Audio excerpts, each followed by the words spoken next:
अस्सलाम वालेकुम। आज हम नेक्स्ट टॉपिक पढ़ेंगे। टॉपिक है dynamic equilibrium between the two physical state. ठीक है, तो सबसे पहले डायनामिक इक्विलिब्रियम के बारे में हमने लास्ट लेक्चर में भी पढ़ा था कि वो स्टेट जहाँ पे rate of forward reaction equal हो जाए रेट ऑफ रिवर्स रिएक्शन के, उसको हम बोलते हैं वो है डायनामिक इक्विलिब्रियम स्टेट। ठीक है, हमारे पास rate of forward reaction equal हो जाए रेट ऑफ रिवर्स रिएक्शन के, उस स्टेट को हम बोलते हैं डायनामिक इक्विलिब्रियम स्टेट।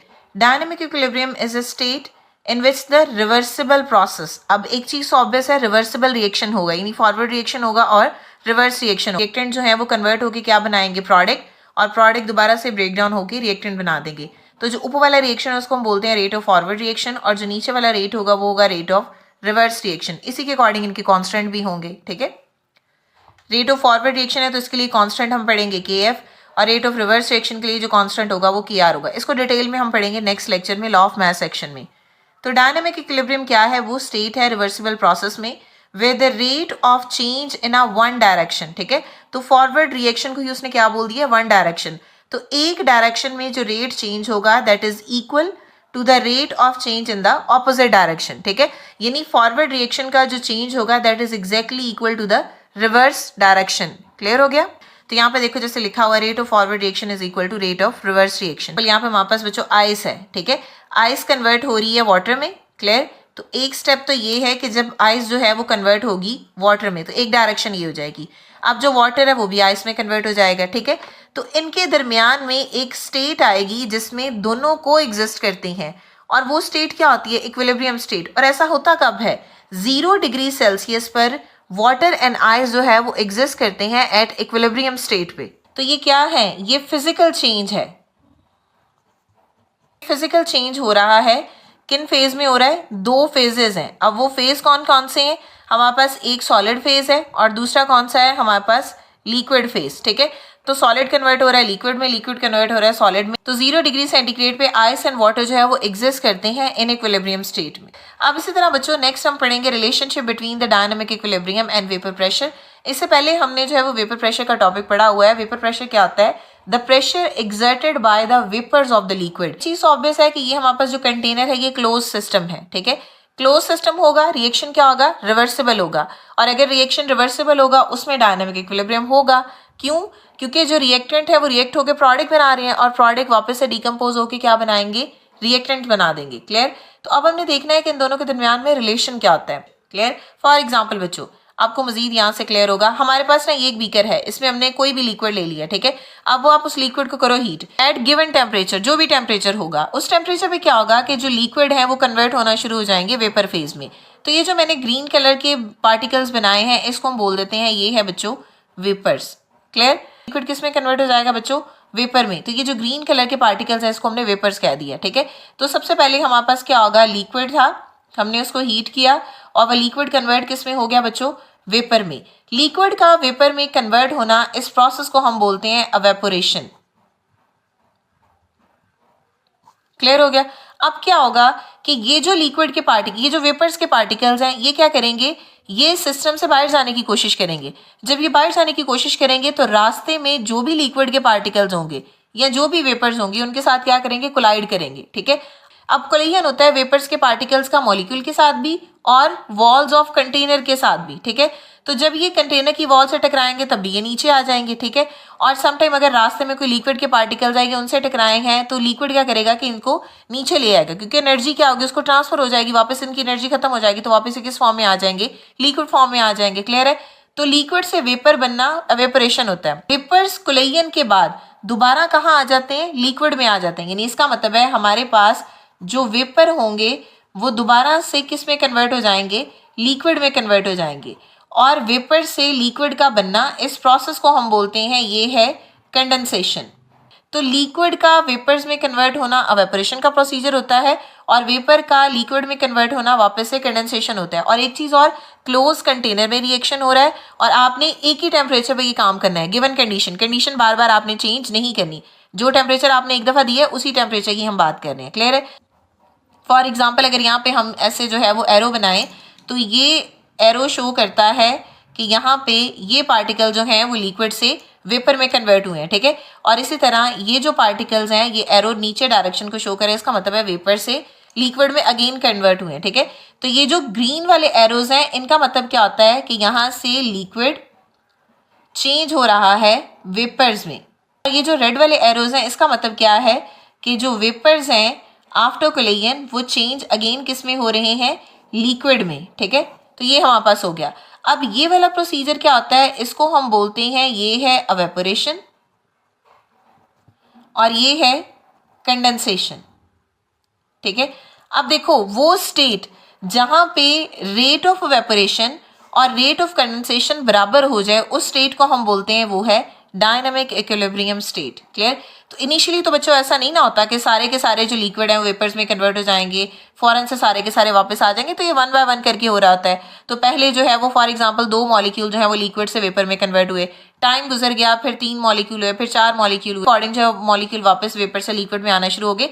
तो कुछ टाइम के बाद जब दोनों के रेट बराबर हो जाएं, तो उस स्टेट को हम बोलते हैं डायनामिक इक्विलिब्रियम स्टेट। लिक्विड था, ठीक है, वो कन्वर्ट किस में हुआ, वेपर्स में, ठीक है। और वेपर्स दोबारा से कन्वर्ट किस में हो गए, लिक्विड में। तो ये जो ऊपर वाली स्टेट है जिसमें लिक्विड वेपर में कन्वर्ट होता है, इसको हम क्या बोलेंगे, ये है एवेपोरेशन, ठीक है। और नीचे वाली स्टेट को हम क्या बोलेंगे, ये है कंडेंसेशन। एक ऐसी स्टेट आएगी जहां पे दोनों रेट बराबर हो जाएंगे और उस स्टेट को हम बोलते हैं वो है डायनामिक इक्विलिब्रियम स्टेट। अब आपने ये देखना है कि डायनामिक इक्विलिब्रियम का वेपर प्रेशर के साथ क्या रिलेशन है। तो देखो, जितना ज्यादा प्रेशर होगा मॉलिक्यूल के दरमियान में, उतना ही कोलिजन होगा, यानी पार्टिकल जो है वो लिक्विड से वेपर में उतने ही ज्यादा कन्वर्ट होंगे। जितने पार्टिकल लिक्विड से वेपर में कन्वर्ट होंगे, उसी हिसाब से पार्टिकल वापस लिक्विड से वेपर्स में भी आएंगे। क्लियर है। यानी प्रेशर के बढ़ने से कोलिजन बढ़ जाएगा, कोलिजन के बढ़ने से जो कन्वर्जन है लिक्विड की वेपर्स में और वेपर्स की लिक्विड में, वो इंक्रीज हो जाती है। क्लियर है। तो इसका मतलब है कि जो डायनामिक इक्विलिब्रियम स्टेट है वो जल्दी आ जाता है। क्लियर हो गया। तो ये गिवन टेम्परेचर पे हम काम कर रहे हैं। फॉर एग्जांपल बच्चों, अब आप क्या करो, टेम्परेचर बढ़ा दो। क्लियर। स्टार्ट में हमने टेम्परेचर किया, कोई भी टेम्परेचर रख दो, आपने 35, 45, 55 टेम्परेचर पे काम किया। उसके बाद क्या करो, आपने रिएक्शन नोट कर लिया, उसके बाद आपने सेम रिएक्शन करवाया और आपने टेम्परेचर जो है वो इंक्रीज कर दिया। अब कितना टेम्परेचर इंक्रीज कर सकते हो, फॉर एग्जाम्पल आपने 10 डिग्री 20 डिग्री या 30 डिग्री टेम्परेचर इंक्रीज कर दिया। पहले जो 50 था आपने 60 कर दिया, या आपने 65 कर दिया, या 70 कर दिया, व्हाटएवर। देखो, टेम्परेचर आपने इंक्रीज किया, ऑब्वियसली बात है काइनेटिक एनर्जी क्या होगी, इंक्रीज होगी। तो जब काइनेटिक एनर्जी इंक्रीज होगी, कोलिजन ज्यादा होगा। कन्वर्जन जो है वो जिस हिसाब से लिक्विड वेपर में कन्वर्ट हो रहे हैं, उसी हिसाब से वेपर वापस से लिक्विड में आएंगे। यानी हमारे पास जो rate of evaporation and rate of condensation जो है वो इंक्रीज हो जाएगा। ठीक है। तो डायनामिक इक्विलिब्रियम स्टेट फिर भी बनेगी, लेकिन वो उस टेम्परेचर पे होगी जो टेम्परेचर आपने उसको दोबारा से दिया है। ठीक है। तो it means that at given temperature rate of evaporation जब इक्वल हो जाए रेट ऑफ कंडेंसेशन के, तो उस स्टेट को हम बोलते हैं डायनामिक इक्विलिब्रियम स्टेट। यहां तक क्लियर है बच्चों। अब नेक्स्ट है कंडीशंस फॉर इक्विलिब्रियम। इक्विलिब्रियम के लिए कौन सी दो कंडीशन यहाँ पे मेंशन है वो देख लेते हैं। सबसे पहले कंडीशन देखो, the state of equilibrium only applies to a reversible reaction, यानी ऐसा रिएक्शन जो टू डायरेक्शन हो। ठीक है, टू डायरेक्शन रिएक्शन हो, यानी जिसमें फॉरवर्ड रिएक्शन भी हो और रिवर्स रिएक्शन भी हो। Second point, the equilibrium can be establish only if the reaction vessel is closed. तो ऑब्वियस ही बात है ना, आपने एक सिस्टम में रिएक्शन करवाया, रिएक्टेंट रिएक्ट कर गया, प्रोडक्ट बन गया। अब जब प्रोडक्ट बन जाएगा, अगर रिएक्शन जो है वो ओपन कंटेनर में आप करवा रहे हो और अंदर जो है वो गैस बनी हुई है, तो गैस तो वहां से इवॉल्व हो जाएगी। तो जब गैस निकल गई है तो वो रिएक्शन वापस तो नहीं आएगा। तो इट मीन्स दैट जो इक्विलिब्रियम है वो स्टैब्लिश तभी होगा इफ द रिएक्शन वेसल, यानी जो रिएक्शन का कंटेनर है वो क्लोज हो। ठीक है। No part of the reactants and product is allowed to escape out, और कोई भी रिएक्टेंट या प्रोडक्ट का जो पार्ट है वो उस सिस्टम से या उस कंटेनर से बाहर नहीं जाना चाहिए। क्लियर है। फॉर एग्जाम्पल ये कंटेनर हमने बनाया हुआ है। ठीक है। तो पहले वाले रिएक्शन में क्या होता है कि कैल्शियम कार्बोनेट है, कैल्शियम कार्बोनेट क्या बनाता है, कैल्शियम ऑक्साइड और साथ में कार्बन डाइऑक्साइड बनाता है। तो सिस्टम क्लोज होगा तो ये रिएक्शन रिवर्सिबल है। जैसे फॉर एग्जाम्पल अगर आप यहाँ पे पार्टिकल्स देखो, ये कैल्शियम कार्बोनेट के पार्टिकल्स को हम इससे शो कर देते हैं, कैल्शियम ऑक्साइड के पार्टिकल्स को इससे शो कर देते हैं और कार्बन डाइऑक्साइड के पार्टिकल्स को इससे शो कर देते हैं। ठीक है। ये कैल्शियम कार्बोनेट है। ठीक है। तो यहाँ पे कैल्शियम ऑक्साइड भी होगा। क्लियर है। और जो कार्बन डाइऑक्साइड है वो बच्चों ऐसे यहाँ पे होगी। अगर सिस्टम क्लोज होगा तो कार्बन डाइऑक्साइड जो है वो कंटेनर की वॉल्स के साथ टकराएगी और वापस से नीचे आ जाएगी, यानी हमारे पास जो है वो यहाँ पे इक्विलिब्रियम एस्टेब्लिश होगा। ये दोनों दोबारा से मिलके जो है वो फिर से कैल्शियम कार्बोनेट बना देंगे। सिस्टम अब ओपन है। फॉर एग्जांपल कैल्शियम कार्बोनेट है, ठीक है, रिएक्शन इसका हो गया कैल्शियम ऑक्साइड का और कार्बन डाइऑक्साइड का। अब एक रिएक्शन होगा, यहाँ पे एक रिएक्शन होगा, मतलब फॉर एग्जांपल यहाँ पे हम दोबारा से स्ट्रक्चर बनाते हैं कि हमारे पास कैल्शियम कार्बोनेट को इससे हम रिप्रेजेंट करते हैं, इसको रिप्रेजेंट करेंगे कैल्शियम ऑक्साइड से, और ये है कार्बन डाइऑक्साइड। क्लियर है? तो पहले हम ये स्ट्रक्चर बना लेते हैं यहाँ पे। तो ये है कैल्शियम कार्बोनेट और ये है हमारे पास कैल्शियम ऑक्साइड फॉर एग्जांपल, ठीक है। अब कार्बन डाइऑक्साइड, क्योंकि सिस्टम ओपन है तो कार्बन डाइऑक्साइड क्या होगी बच्चों, बाहर चली जाएगी। जब कार्बन डाइऑक्साइड बाहर चली जाएगी तो हमारे पास सिस्टम में सिर्फ दो ही चीजें बच गई हैं, कैल्शियम ऑक्साइड और कैल्शियम कार्बोनेट है। क्या अकेला कैल्शियम ऑक्साइड कैल्शियम कार्बोनेट बना सकता है? नहीं। ये फॉरवर्ड रिएक्शन तो होगा बट जो रिवर्स रिएक्शन है वो नहीं होगा। तो इट मीन्स दैट इस कंडीशन में इक्विलिब्रियम एस्टेब्लिश नहीं होगा। ओपन सिस्टम में क्या होगा कि सिर्फ और सिर्फ यहाँ पे फॉरवर्ड रिएक्शन होगा, रिवर्स रिएक्शन नहीं होगा, तो यहाँ पे इक्विलिब्रियम एस्टेब्लिश नहीं होगा। क्लियर हो गया? नेक्स्ट है बच्चों characteristics of chemical equilibrium. First property अब देखो, at the stage of chemical equilibrium the concentration of the reactant and product remain constant. तो ये तो हम शुरू से ही पढ़ रहे हैं ना, इक्विलिब्रियम की स्टेट ही वो होती है जहाँ पे हमारे पास दोनों रेट बराबर हो जाए। तो यहाँ पर उसने वही बोला है कि जो कंसंट्रेशन रिएक्टेंट एंड प्रोडक्ट की है वो कांस्टेंट रहेगी। क्लियर हो गया? सेकंड देखो, the state of equilibrium in a reversible reaction can be approach from either side whether we start with the reactants and product. ठीक है, फॉर एग्जांपल उसने कहा है कि जो रिवर्सिबल रिएक्शन में इक्विलिब्रियम की स्टेट है वो सेम रहेगी, चाहे आप रिएक्शन जो है वो प्रोडक्ट की साइड से शुरू करें, चाहे आप रिएक्शन जो है वो रिएक्टेंट की साइड से शुरू करें। फॉर एग्जांपल इसका मतलब क्या है बच्चों, अब नाइट्रोजन है और हाइड्रोजन है, इसका रिएक्शन होता है तो इसको हम NH3 बोलते हैं, यानी अमोनिया बना है। बैलेंस कर लो तो यहाँ पे क्या आ जाएगा 3, यहाँ पे 2 और यहाँ पे भी 2 आ जाएगा। ठीक है, अभी इस कंडीशन में हमारे पास ऐसे रिएक्शन हो रहा है, ऐसे भी रिएक्शन होगा तो हमारे पास ये रिएक्टेंट है और ये प्रोडक्ट है। अगर आप इसको ऐसे भी लिख लो,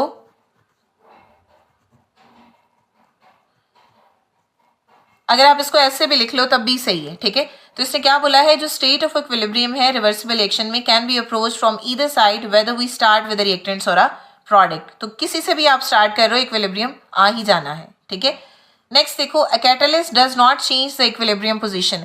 कैटलिस्ट जब हम किसी रिएक्शन में ऐड करते हैं तो वो इक्विलिब्रियम की पोजीशन को चेंज नहीं करता, तो फिर वो क्या करता है, it helps to attain the equilibrium early. Last chapter में ये पढ़ा हुआ है डिटेल में कि कैटलिस्ट का फंक्शन क्या होता है। कैटलिस्ट बेसिकली करता क्या है, एक्टिवेशन एनर्जी को कम कर देता है। ठीक है, तो रिएक्टेंट जो है वो जल्दी जल्दी से उस एनर्जी पे आ जाते हैं और वो प्रोडक्ट बना देते हैं।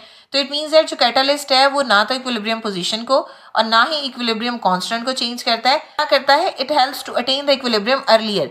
देखो ये हेल्प करेगा कि इक्विलिब्रियम जल्दी आ जाए। फोर्थ प्रॉपर्टी है अब, the value of equilibrium constant does not depend upon the initial concentration of the reactant.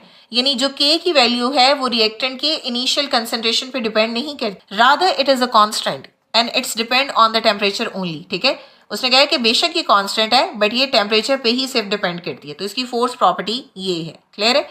तो उसके बाद है बच्चों टाइप्स ऑफ इक्विलिब्रियम। इक्विलिब्रियम कितनी तरह का होता है ये देख लेते हैं। सबसे पहले हमारे पास इक्विलिब्रियम होमोजीनियस इक्विलिब्रियम। जीनियस की डेफिनेशन देखो, an equilibrium system in which all the reactants and product are in the same phase. अब वो फेज कौन से हो सकते हैं, दोनों के दोनों जो है वो सॉलिड भी हो सकते हैं, दोनों के दोनों जो है वो लिक्विड भी हो सकते हैं और गैस भी हो सकते हैं। यानी हमारे पास रिएक्टेंट एंड प्रोडक्ट जब सेम फेज में होंगे तब उसको हम क्या बोलेंगे, वो है होमोजीनियस इक्विलिब्रियम। यहाँ पे एग्जाम्पल है हमारे पास नाइट्रोजन और हाइड्रोजन, इनके दरमियान में रिएक्शन होगा तो यहाँ पे क्या बनेगा, 2NH3 बनेगा। ठीक है, एक एग्जाम्पल ये है। अब आप खुद देखो यहाँ पे ये जो नाइट्रोजन है ये भी क्या है, ये भी गैसियस स्टेट में है। ठीक है, हाइड्रोजन भी क्या है, गैस है, और अमोनिया भी क्या है, ये भी गैस है। क्लियर है? अब अगर आप एक और एग्जाम्पल देखो तो सेकेंड एग्जाम्पल में हमारे पास क्या है, सल्फर डाइऑक्साइड है। ठीक है, ऑक्सीजन के साथ रिएक्शन होगा और यहाँ पे क्या बनेगी, सल्फर ट्राइऑक्साइड। क्लियर है? तो यहाँ पे देखो ये भी गैस है बच्चों, ये भी गैस है, और यहाँ पे जो प्रोडक्ट बना है ये भी गैस है। क्लियर है? इसी तरह एक और एग्जाम्पल है हमारे पास, थर्ड एग्जाम्पल में देखो एसिटिक एसिड है, CH3COOH। ठीक है, इसके साथ जो है वो एथेनॉल है, C2H5OH। तो यहाँ पे क्या बनेगा, एथाइल एसीटेट। यानी इसका मतलब है कि ये वाला बॉन्ड टूटेगा और यहाँ से ये निकल जाएगा, तो ये OH और H मिलके क्या बना देगा बच्चों, वाटर। और ये जो C2H5 है ये ऑक्सीजन के साथ जुड़ जाएगा, यानी यहाँ पे देखो C2H5 ऐसे हो जाएगा। ठीक है, एसिटिक एसिड भी लिक्विड है, अल्कोहल भी क्या है, लिक्विड है, ये भी लिक्विड है और यहाँ पे ये जो प्रोडक्ट है ये भी क्या होगा, लिक्विड होगा। तो वो स्टेट जिसमें जो है हमारे पास रिएक्टेंट एंड प्रोडक्ट जो है वो सेम फेज में हो उसको हम बोलते हैं होमोजीनियस इक्विलिब्रियम। क्लियर है। अब इसी तरह हेट्रो में क्या होगा कि दोनों डिफरेंट फेज में होंगे। हेट्रो की डेफिनेशन देखो, an equilibrium in which the reactant and product are more than one phase. ठीक है, more than one phase mean different phase में। तो ऐसे भी हो सकता है कि आपके पास जो है वो रिएक्टेंट जो है वो सॉलिड में हो और जो प्रोडक्ट बने वो मिक्स बन जाए, सॉलिड भी बन जाए और गैस भी बन जाए, या सॉलिड भी बन जाए और लिक्विड भी बन जाए। जैसे फॉर एग्जाम्पल हमारे पास यहाँ पे एग्जाम्पल है कैल्शियम कार्बोनेट की। तो ये अभी भी हमने रिएक्शन पढ़ा है कि कैल्शियम ऑक्साइड बनता है और साथ में कार्बन डाइऑक्साइड गैस बनती है। ये है सॉलिड और यहाँ पे ये भी क्या बनेगा, सॉलिड, और यहाँ पे ये क्या है, गैस। ठीक है, तो ये देखो ये सॉलिड है, ये सॉलिड है और ये क्या है, गैस। अब यहाँ पे ये क्या है, रिएक्टेंट, और ये क्या है, प्रोडक्ट। तो देखो मोर देन वन फेज में है ना, दोनों सेम तो नहीं है। इसी तरह नेक्स्ट एग्जाम्पल है कार्बन है, वाटर है, इनके दरमियान में रिएक्शन होता है, कार्बन मोनोऑक्साइड बनती है और साथ में हाइड्रोजन गैस बनती है। क्लियर है। तो ये जो कार्बन है ये सॉलिड फॉर्म में है, यहाँ पे वाटर जो है वो स्टीम फॉर्म में यानी गैशियस फॉर्म में, कार्बन मोनोऑक्साइड क्या है, गैशियस है, और यहाँ पे हाइड्रोजन भी क्या है, गैशियस है। ठीक है, तो यहाँ पे भी देखो वेरिएशन है ना। इसी तरह हमारे पास थर्ड एग्जाम्पल है, आयरन का रिएक्शन है वाटर के साथ और ये बनाता क्या है, आयरन ऑक्साइड Fe3O4 और साथ में बच्चों बनती है हाइड्रोजन गैस। क्लियर है। तो पहले सबसे पहले बैलेंस कर लेते हैं, 3 आयरन यहाँ पे, एक इधर है तो 3 इधर आ जाएगा। ठीक है, ऑक्सीजन यहाँ पे 4 है, तो अगर आप इसको बैलेंस करो तो 4 यहाँ आ जाएगा और 4 ही यहाँ आएगा। ठीक है, बिकॉज 4 ऑक्सीजन है ना, तो 4 अगर करना है तो 4 यहाँ आ जाएगा। अब आप यहाँ पे खुद देखो, ये जो हमारे पास ये जो आयरन है ये क्या है, ये सॉलिड है, वाटर यहाँ पे क्या है, गैस है, यहाँ पे ये भी आयरन ऑक्साइड क्या है, सॉलिड है, और यहाँ पे हाइड्रोजन क्या है, गैस है। तो ऐसी स्टेट जहाँ पे रिएक्टेंट एंड प्रोडक्ट जो है वो एक से ज़्यादा फेज में एग्जिस्ट करें उसको हम बोलते हैं वो है हेट्रोजीनियस इक्विलिब्रियम। क्लियर है। तो ये था बच्चों आज का हमारा टॉपिक। आई होप कि आपको क्लियर हो गया होगा। अगर स्टिल कोई भी क्वेश्चन है तो आप कमेंट कर सकते हैं। नेक्स्ट वीडियो तक के लिए अल्लाह हाफिज़।